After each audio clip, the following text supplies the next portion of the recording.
Okay, let's get right into it. Today, we're talking about Stoicism, but not as some old, dusty philosophy you'd read about in a textbook. Think of it more like a practical operating system for your mind, a framework built thousands of years ago to help people deal with chaos, anxiety, and just the general messiness of being human. And this quote from Spinoza, it really gets to the heart of why we even search for things like Stoicism in the first place. It's that feeling, isn't it? That sense of peril, the urgent need to find some kind of remedy for what life throws at us. It's a search that is as old as we are. So let's start with the problem itself, which I'm sure is going to sound pretty familiar. It's that constant low-level hum of anxiety that so many of us feel every single day. That is just the perfect way to describe it, isn't it? An itch you just can't scratch. It's this vague, nagging feeling that something's not quite right, that you're overwhelmed. And that exact feeling is what has pushed people toward philosophy for centuries, looking for, anything that might help them finally scratch that itch. So, what is this remedy we're talking about? What is Stoicism really? Well, to get it, you've got to hear how it all started. And believe me, it's a pretty dramatic story. You see, Stoicism wasn't dreamed up in some quiet, peaceful library. Nope. It was born from an absolute disaster. There's this super wealthy merchant named Zeno, and he loses everything, his entire fortune, in a shipwreck. He washes up in Athens with literally nothing. But instead of despairing, instead of seeing it as the end, he saw it as a brand new beginning, a chance to figure out a better way to live. And this quote just says it all, his most profitable journey.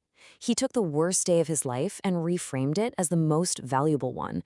And this idea, this power to change your perspective on hardship, is the absolute core of Stoicism. Okay, so right here, we need to clear up the biggest myth about all this. When we say someone is stoic, with a lowercase s, we usually mean they're emotionless. They have a stiff upper lip. That is not what philosophical Stoicism is. The Stoics weren't trying to suppress their feelings. They were trying to understand them and transform them using logic and reason. So, how do you do that? How do you actually transform your emotions instead of just bottling them up? Well, it all comes down to one single, incredibly powerful idea that changes everything. This is it, the big one. The Stoics basically figured out what we now call the cognitive theory of emotion. Think about it. A traffic jam doesn't make you angry. A traffic jam is just cars on a road. It's your judgment about it, your belief that this is a disaster, this is ruining my day. That's what creates the anger. The power isn't in what happens to you.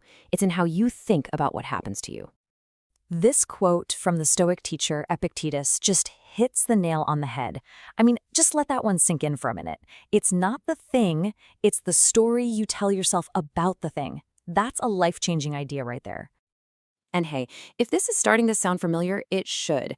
This ancient principle is the direct philosophical ancestor of what we now call cognitive behavioral therapy, or CBT.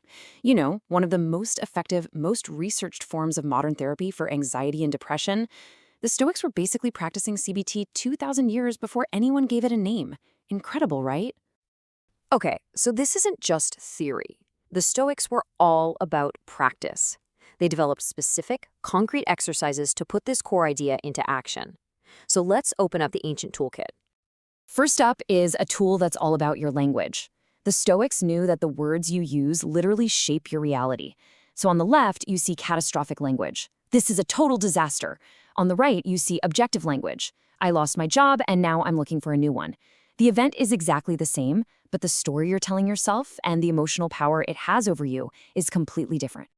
This whole technique is about one simple shift, moving your brain from that panicked, looping question of what if, to a much calmer, more practical, so what? So what happens now? What's the plan? It just strips the event of all that extra drama and lets you see it for what it really is. All right, here's another awesome one, worry postponement.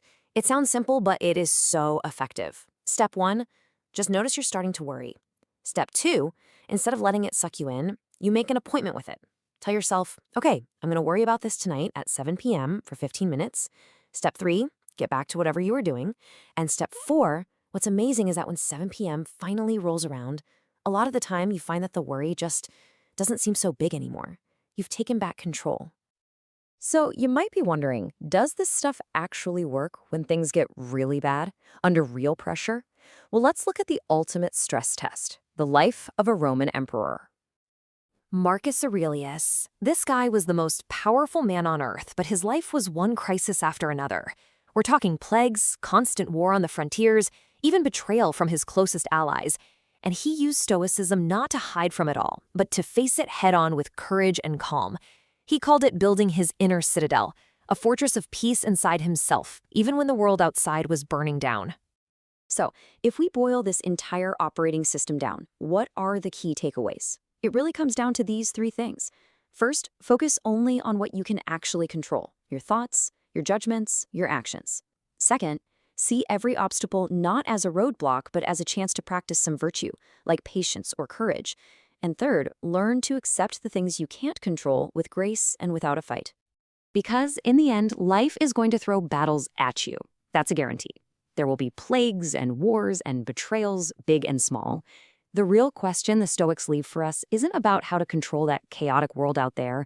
It's about how you choose to rule your inner empire.